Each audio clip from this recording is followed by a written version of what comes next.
ஸ்ரீமதே ஸ்ரீவராக மகாதேசிகாய நமஹ. ஸ்ரீமதே ரங்கராமானுஜ மகாதேசிகாய நமஹ. ஸ்ரீமதே ஸ்ரீனிவாச ராமானுஜ மகாதேசிகாய நமஹ.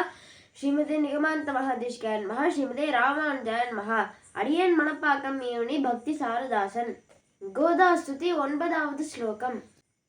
இந்த ஸ்லோகத்துல கோதைக்கு பெரிய பிராட்டியுடன் உள்ள ஒற்றுமையை பற்றி சுவாமி தேசிகன் சாதிக்கிறார்.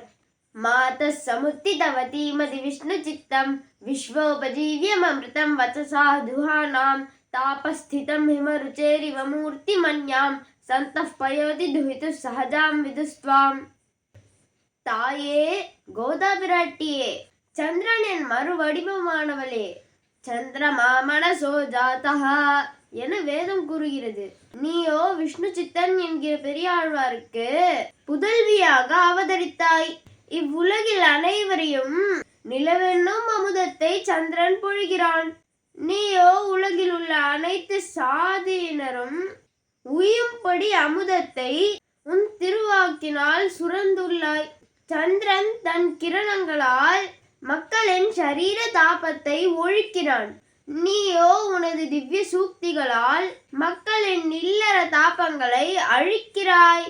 இவ்வாறு உன்னை கற்றுணர்ந்த பெரியோர்கள் திருப்பார்கடலில் அவதரித்த பெரிய பிராட்டிக்கு உடன் பிறந்தவர் என்று கருதுகின்றனர். ஆகையால் சந்திரனும் நீயும் உடன் பிறந்தவராகின்றனர். விஷ்ணுவை தன் உள்ளே பள்ளி கொள்ள பெற்ற திருப்பார்கடலில் தோன்றியதால் பெரிய பிராட்டி விஷ்ணு சித்தத்தில் தோன்றியவளாகிறாள். நீயோ விஷ்ணு சித்தனுக்கு புதல்வியாகிறாய். இம்முறையில் நீயும் அவளும், அதாவது பெரிய பிராட்டியும் ஒன்றாக அனுபவிக்கிறார் சுவாமி தேசிகன். அடுத்த ஸ்லோகத்துல கோதையால் பட்டர் பிரானுக்கு வந்த பெருமையை பார்ப்போமா? அடியேன் தாசன்.